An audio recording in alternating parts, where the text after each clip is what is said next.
Hello, I'm Yonden Lhatoo at the South China Morning Post.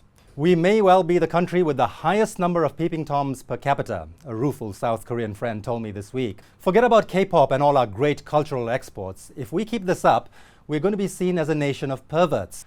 Sarcasm and self-deprecating humor aside, as a Western-educated professional living overseas, he was genuinely frustrated and embarrassed over the scandalous news reports of perverts, peeping toms, and all manner of deviants besmirching his home country's reputation on an almost daily basis. I don't see any official statistics out there to lend credence to his perverts per capita theory, but he may not be far off the mark regarding the spy cam epidemic plaguing hyper-wired South Korea.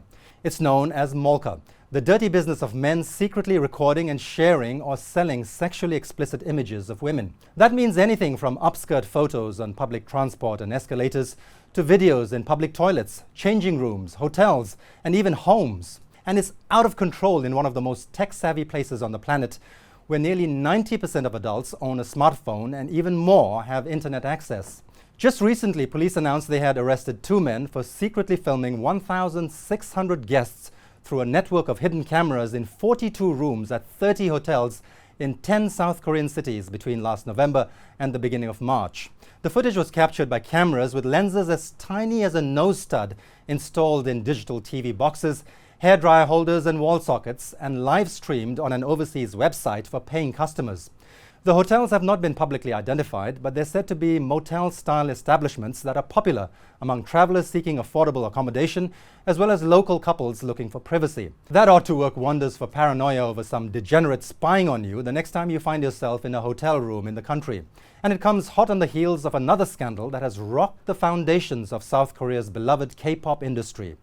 This one involves some of the most celebrated young men in the singing business, bragging about and sharing videos of their sexual escapades and conquests. You should read the transcripts of the messages exchanged between these squeaky clean-looking male idols in their immaculate suits and mascara, hero-worshipped by millions of youngsters as they talk privately about women like they're nothing more than pieces of meat. This is the manifestation of the Frankenstein monster that the so-called Korean wave or Hallyu brand of entertainment has created.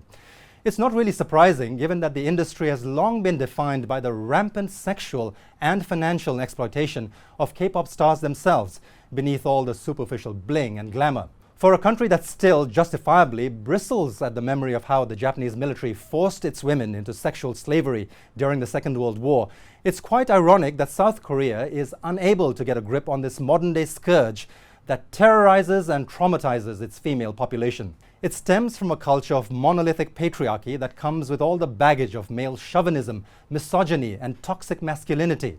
Don't underestimate the wider impact of what's happening in South Korea, because the fallout is not confined within the country's borders.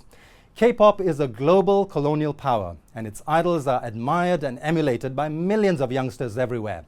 And this peeping tom business, both in terms of technology and inspiration, has plenty of export potential. Is the world's most digitally connected country setting some kind of global standard when it comes to voyeurism and spy cam porn?